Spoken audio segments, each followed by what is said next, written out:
ಉದ್ದೇಶ ಕೆಲವು ಪಾಠಗಳಲ್ಲಿ ಬಂದಾಗ ನಾನು ಹೇಳಿದ್ದೀನಿ.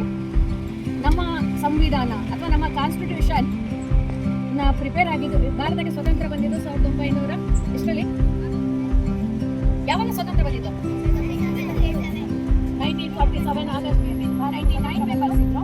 ಬಟ್ 299 ಮೆಂಬರ್ಸ್ ಸೇರಿ ನಮ್ಮ ಕಾನ್ಸ್ಟಿಟ್ಯೂಷನ್ ಅನ್ನು ಪ್ರಿಪೇರ್ ಮಾಡಿದ್ರು.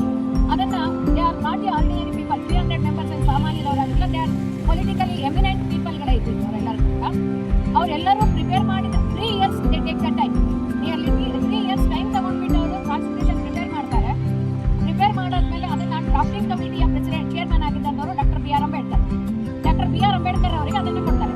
ಡಾಕ್ಟರ್ ಬಿ ಆರ್ ಅಂಬೇಡ್ಕರ್ ಆಗ ಫಸ್ಟ್ ಪ್ರೈಮ್ ಮಿನಿಸ್ಟರ್ ಆಗಿದ್ದಂತಹ ಜವಾಹರ್ಲಾಲ್ ನೆಹರು ಅವರಿಗೆ ಅವರ ಡ್ಯೂಟಿಯನ್ನು ಮುಗಿಸಿ ಇವತ್ತು ಕೊಡ್ತಾರೆ. ನವೆಂಬರ್ 26, 1949 ಅಲ್ಲಿ ಕೊಡ್ತಾರೆ. ಸೊ ಈ ದಿನವನ್ನ ಭಾರತ ಸಂವಿಧಾನ ದಿನ ಅಂತ ಹೇಳಿ ಆಚರಿಸ್ತಾ ಇದೆ.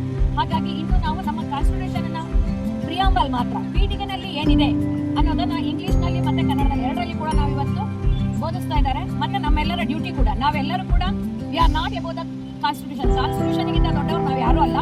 ನಾವೆಲ್ಲರೂ ಕಾನ್ಸ್ಟಿಟ್ಯೂಷನ್ ಅಂಡರ್ನಲ್ಲಿ ಅಲ್ಲಿ ಹೇಗಿದೆ ಅದೇ ರೀತಿ ಬದುಕ್ತಾ ಇದ್ದೀವಿ ಅನ್ನುವಂಥ ಪ್ರಮಾಣ ವಚನವನ್ನು